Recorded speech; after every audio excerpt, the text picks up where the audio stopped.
Welcome to our 67th episode of Rising Tide, the Ocean Podcast. This is David Helvarg of Blue Frontier, and I'm here with my co-host, Vicki Nichols-Goldstein of the Inland Ocean Coalition. And hello, everybody. It's been 2 years since we last spoke with our friend Jim Toomey, creator of the comic strip Sherman's Lagoon, that appears in 150 newspapers in 20 countries and 6 languages, because that shark and his fishy mates really get around.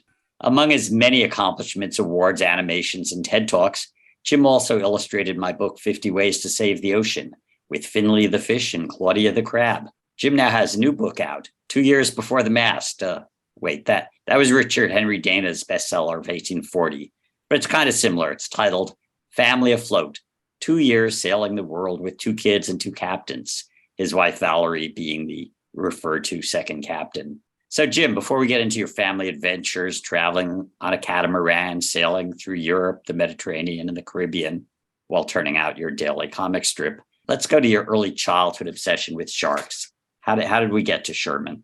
Right. Well, where did I first meet a shark? I saw a lot of sharks on television. I was a big fan of Jacques Cousteau and the underwater world and all the National Geographic specials and all that. So I guess my first shark was a television shark. My first live shark was a family trip down to the Bahamas, and that's when I saw from the air. I was flying low in an airplane. I saw sharks all over the place, and I actually saw an undersea landscape because the water is, as you know, is pretty clear down there. So that really opened up my eyes. I saw that other 70% of the planet. I saw the landscape and the animals and the intricacies of it, and I began to think of it more as another environment, another habitat for a whole other world, whole other set of animals. So how old were you? I was about 12 years old. How did you get to Sherman from that experience? Well, I always loved to draw. And I think one of the reasons I'm not a surgeon or an accountant or a lawyer and I'm a cartoonist is because I spent a lot of time drawing in my textbooks and I never got very good grades. But at the end of my schooling, I did have an enormous amount of output in the form of cartoons. And I was particularly obsessed with sharks, kind of like, a typical boy might be obsessed with anything that, causes damage or causes commotion, a dinosaur or a tank or a bulldozer or whatever. For me, it was sharks. And so I drew a lot of sharks. I wasn't a very good artist, so I kind of fell into cartooning because it was an easier way to draw sharks. And I really like telling stories and giving life to the sharks, sort of, giving them human traits. I thought that was funny. So a shark was born when I was younger. Sherman wasn't really born until I decided to create this comic strip, and I was in my late 20s. I was living in San Francisco at the time, and I needed names for my set of characters. I went to the phone book, but I wasn't impressed with the names I saw. They just seemed kind of too human. But I was impressed with the street names, the streets that they lived on. So there was Sherman Street and Hawthorne Street and Fillmore Street. So these are all streets of San Francisco. So that's where I got my character names. And Sherman's the shark, and Fillmore's a sea turtle. Hawthorne's a hermit crab. The one name that I didn't get from San Francisco map is Megan, Sherman's wife, and she comes from the prehistoric shark Megalodon. Oh, the big one. The big one, right. So you were in your late 20s. What had you done until then? I mean, you must have led a life of some significance. Oh, typical American kid, went to college, went to a few parties, and kind of living the life in San Francisco. Just had a cubicle job. Got a degree in? I got a degree in mechanical engineering. And I was kind of an engineer in name. I was really just making spreadsheets and cubicles and organizing, projects, but I wasn't, designing bridges or anything fancy like what engineers really do. But you were continuing to cartoon throughout this phase. And right. I continued to draw, and probably the world's much better off with me not designing bridges or airplanes, frankly. So I think, we're all better off as me as a cartoonist. So I think that really worked for everybody. At some point, I decided to syndicate. Now, back in those days, this was the 90s, the way to become successful as a cartoonist is to become syndicated in a newspaper. And can you tell our listeners what a newspaper is? Right. Aw. Yeah, it's How about syndicated? yeah. Syndicate sounds evil. It sort of is. This ink on dead trees conveyor of information that landed on your doorstep every morning. It is as prehistoric as it sounds. Getting syndicated was difficult. It's kind of like getting an agent when you're a writer or an actor. And after a while, I self-syndicated, picked up a few newspaper accounts and sort of made it a full-time job. I eventually got picked up by a mainstream syndicate, and then it sort of, blossomed from there. I just did a series a couple of weeks ago on the Papahanaumokuakea Marine National Monument. Hawaii. And there's actually it took me a long time to master that word. There's a fish that lives there called Papahanaumokuakea? You're right.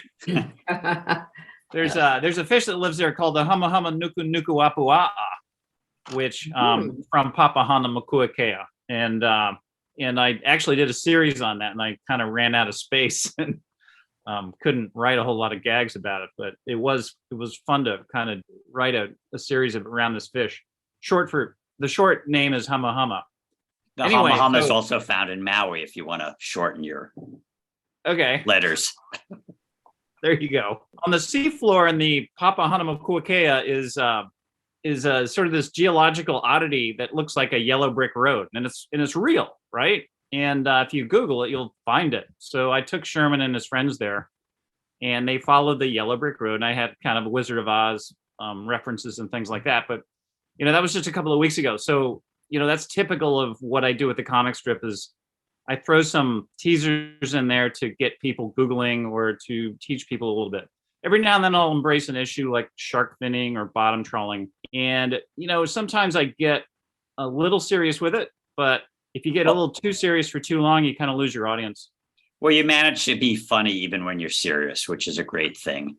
Now, my question is, in 2000, I met you and your wife, Valerie, and she was wearing a string of pearls. And I immediately realized that Valerie was Megan the shark. Sherman's wife wears a string of pearls. So my question is, which came first, your marriage or Sherman's wife?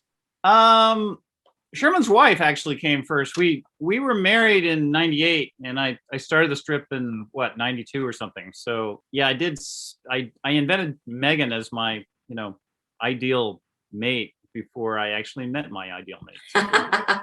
So she just put on those pearls, and there she was.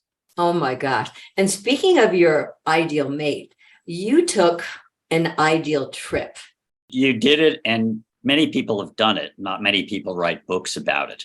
Family afloat, 2 years sailing the world with 2 kids and 2 captains. What I like, and I'm only about 2/3 of the way through your book, but one thing that's exceptional is, as a cartoonist and illustrator, you have maps throughout showing your route, and also little inserts showing where in the Mediterranean or the Caribbean or the Greek Isles you're actually sailing. So we follow the story along with illustrations. Plus you have some great illustrations of your various adventures along the way, and even throw in a few Sherman's Lagoon strips just to periodically, throw in some cartoon strips. Right. So self-promote. It's a good way to fill a book. I learned that long ago. Yeah, the places come fast and furious in the book. So a map is really the only way to keep them straight, I think, for the reader. So I discovered, early in the process that I needed a cartographer, and I learned how to draw maps. So let's start with this adventure, Family Afloat. So you have 2 kids, 9 and 12. You and your wife decide to take the kids out of school, go on a boat for 2 years, and just experience the ocean. You've had a little sailing background and experience, a few classes, and you went forth with the adventure. How did you convince your kids that they would have an amazing time at that age, spending 2 years on a boat with their parents? Yeah, we never did. We never won that fight. I mean, the biggest argument, or the biggest, I guess, barrier to entry for them was the pets. My daughter Madeline had a hamster, and we had a family dog, and so saying goodbye to the dog for a year and probably the hamster forever was probably the most traumatic part of tearing them away from their social fabric at home. We caught them, the kids' ages really drove the timing of the trip. They were young enough to appreciate the travel and not to be a liability on the boat, but they were not so old that they were old enough to appreciate the travel, but they were not so old that they were so that tearing away from that social fabric was going to be, a problem. And we didn't want to be the kind of family that raised their kids for years and years on a boat. It's just, it's just difficult to do that. And I don't think it's great for the kids in the long run. So we really kind of hit, for them, it was the kind of the Goldilocks moment where they were old enough, but not too old. And so they were in the middle of changing schools, going from middle school or to elementary school to middle school and things like that. So a lot of their classmates were scattering to the wind anyway. And you planned for a year, and I guess it was a family decision. It stretched to 2. It stretched to 2, yeah, because one, we kind of knew in our hearts that we were going to go out for more than a year. We hit a year about where you are now in the book, I think, David, in Greece, and we weren't going to stop then. We were thinking of coming home after about a year and a half, but putting the kids back in school in the middle of the school year was problematic. And coming home to the middle eastern United States in January was not ideal either. When your alternative is to, have a boat in the Caribbean that you knew how to sail. So it was too easy just to say yes to 6 more months of it. I think there's a kind of a little bit of an irrational fear of the ocean that I tried to ease. I tried to, help people through, my readers through. And I try to do that with the comic strip as well, just to bring the ocean into people's kitchen tables and living rooms with the comic strip. Obviously is very lighthearted, but with this cruise, when we're real people on a real ocean, I try to keep it light as well, because especially nowadays with today's technology, day sailing and exploring on a sailboat is within the reach of a lot more people than it used to be. You experienced a frightening moment off of Rome in a storm. And I think when people think about going off in a sailboat for a couple of years, they envision, way out in the middle of the ocean, huge waves. And I'm sure you had some of that, but tell us about the storm. And also, how far did you normally cruise off of land? Could you see it, or were you just like way out surrounded by blue? So it's actually 2 questions, really. Sure. Sounds like you haven't read the book. He said he was going to send it to me. Right. Yeah, Rome was a watershed moment, a watershed day in the trip. It made us much better sailors, or it gave us a lot more confidence. We kind of marked the trip by before Rome and after Rome. And if you ask my son what was the worst day of the 2-year trip, his one-word answer is Rome.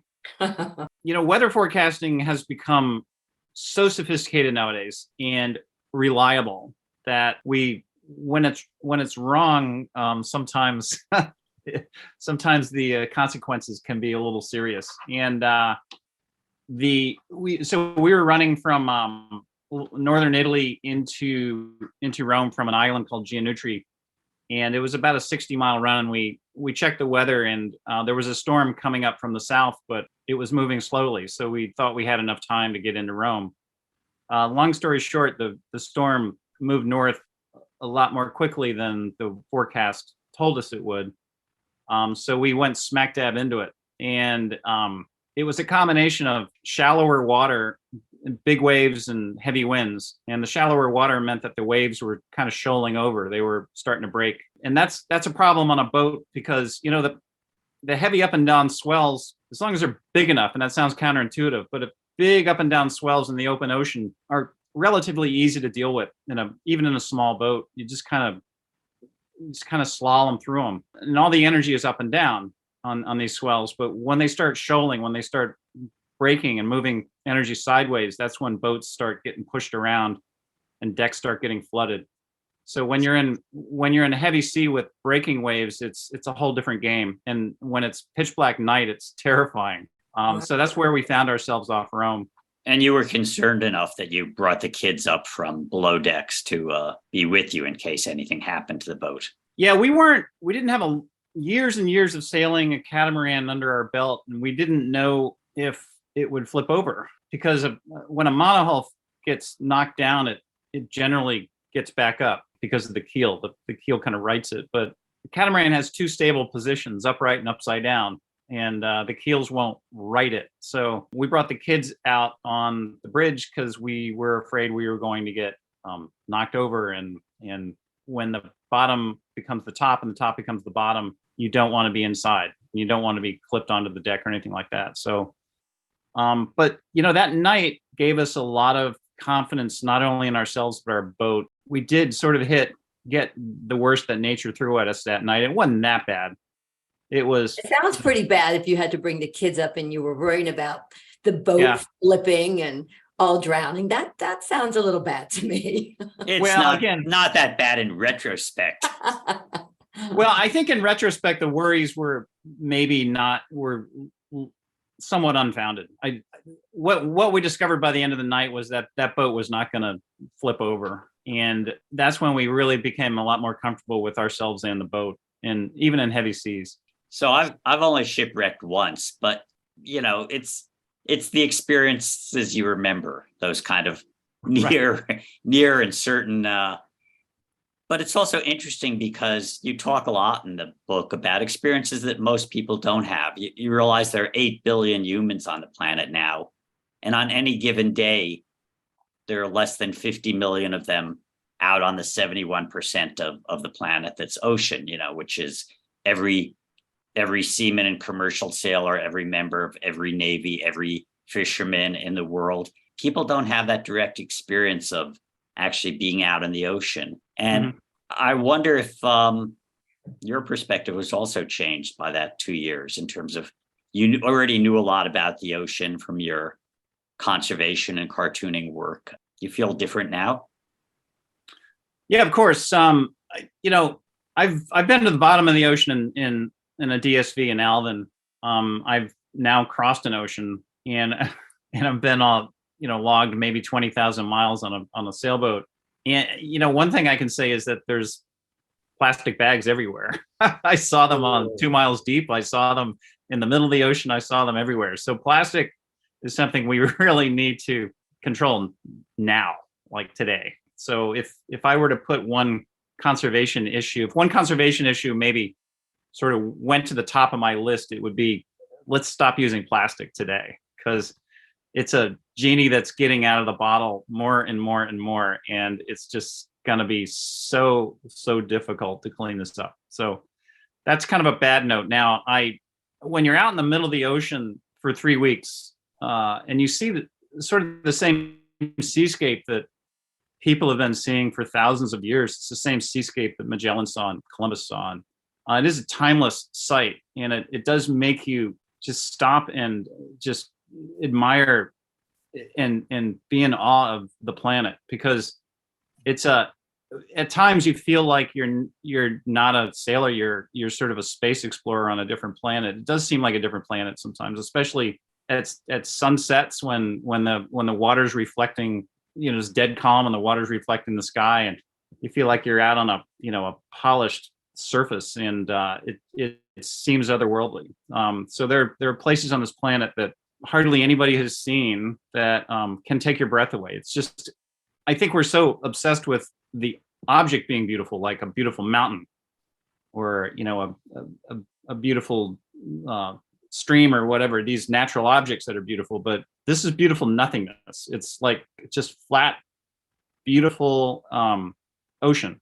And this, the clear sky and the clear ocean is something that video cannot capture, a picture cannot capture. You just have to take it in with all of your vision and all of your consciousness. And so it's an experience I wish everybody could have. It's just to see the ocean like that.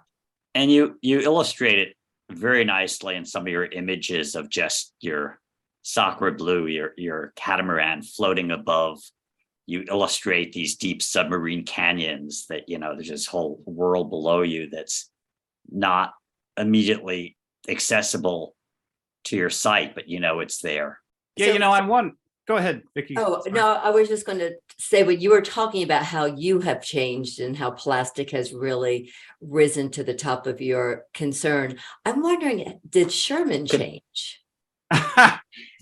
Yeah, I mean, Sherman changes as I get older anyway, but yeah, I think Sherman, I think, has become a more peaceful character. I think we logged 20,000 miles on that boat, and we didn't see.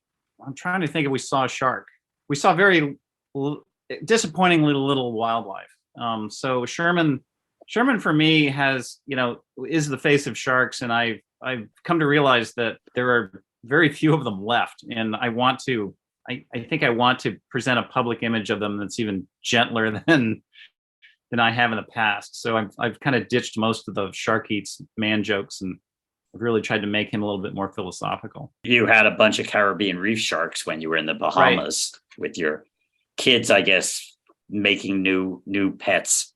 Yeah, I wanted to show the kids sharks, quote unquote real sharks. We did see one nurse shark in the Bahamas that swam by the boat, but I don't really consider them a real shark.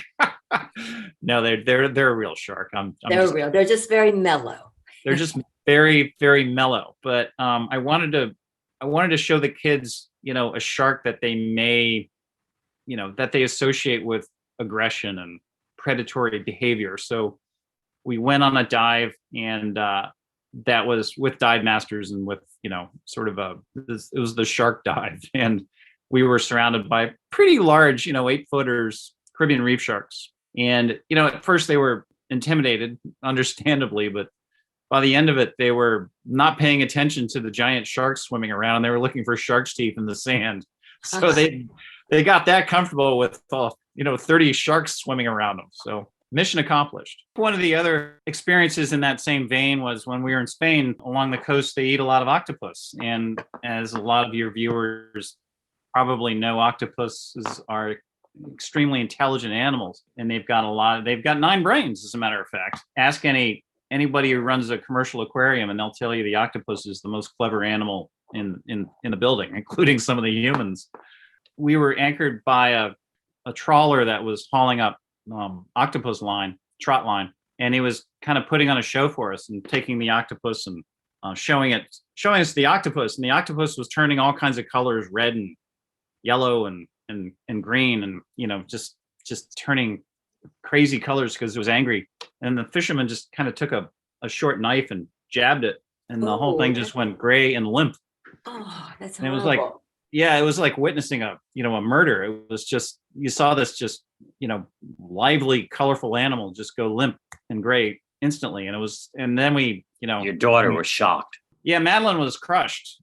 We were all kind of touched by that experience because, we've seen a lot of octopuses. We saw them a lot on the menus, and we saw them dead in the fish markets, but we never saw one die. It does change you.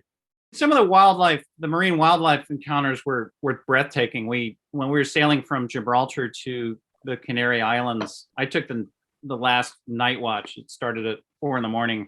to 8 a.m. It's a 4-hour watch. And as the sun was coming up, I saw a fin off 20 feet off to the starboard side, and I thought it was a dolphin, but the fin didn't move like a dolphin's fin. It sort of plowed straight through the water like a periscope of a submarine. And as the light finally kind of filled in on the ocean, I saw a sight that took my breath away. It was a whale as big as the boat, and it was a fin whale, and it was just swimming next to us for 20 minutes, and then it would go under, and then it would follow us in the back, and then it would come up next to us again, and then it would kind of go in front of us like a giant dolphin. And it was an amazing experience. How were you able to do a daily comic strip while sailing with your family at sea for 2 years? Yeah, the boat and the at sea part and the communications, all that was easy. The hardest part was just being in this fiberglass box with 3 other people all day long. It's difficult. And 2 miniature hamsters. Yeah, and a dog at one point as well. So, we had a lot of guests and so forth. So there was always a lot of commotion on the boat.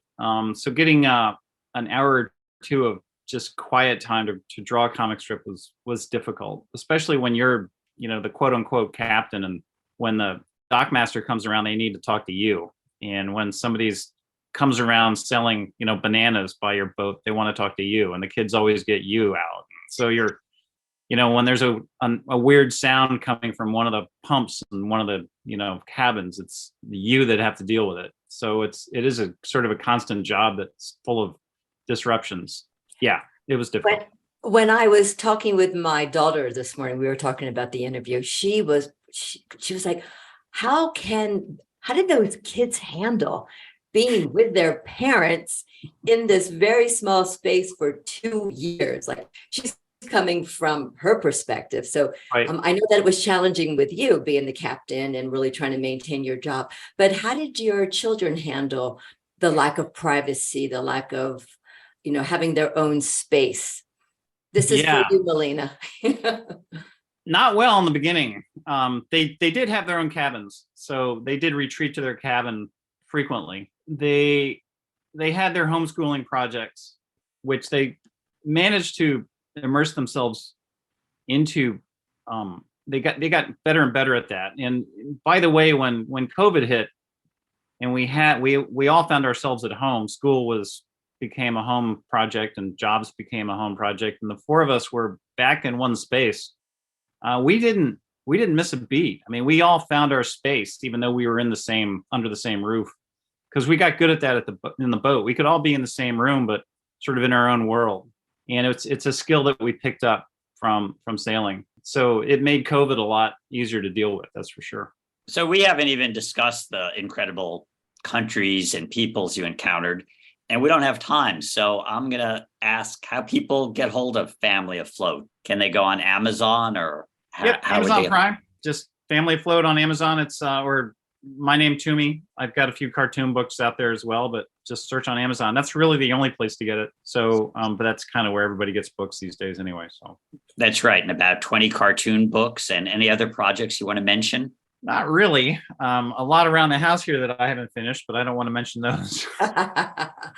Well, Jim, we just really want to thank you so much for sharing your adventure, for being our friend, for your great comic strips. We've always loved watching Sherman or reading Sherman and hearing about him. And we're super excited about your new project. And I hope that folks will go out and get your book, and we will talk with you soon. Again, it was a pleasure, Vicki and David.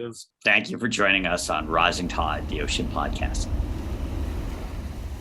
Rising Tide is a production of Blue Frontier, co-hosted by David Helvarg and myself, Vicki Nichols-Goldstein, with support from Natasha Benjamin and Ellie Curlow. Rising Tide's editing services and additional technical support is provided by Studio Cape May. The theme song is written and performed by Ethan Kenbarg. You can find Rising Tide, the Ocean Podcast, at www.bluefront.org or download it from Apple, Google, Spotify, or wherever you get your favorite podcasts. Off in the salty ocean, off where the waves roll free, the sparkling water rises, then crashes to the sea. Out amongst the breakers, you'll have no need to fear. It's true, it's the Blue Frontier.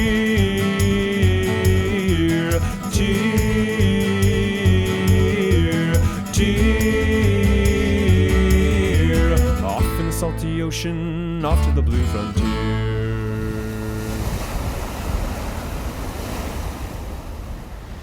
Sparky, come here, buddy. Sparky! There you are. Good boy, Sparky.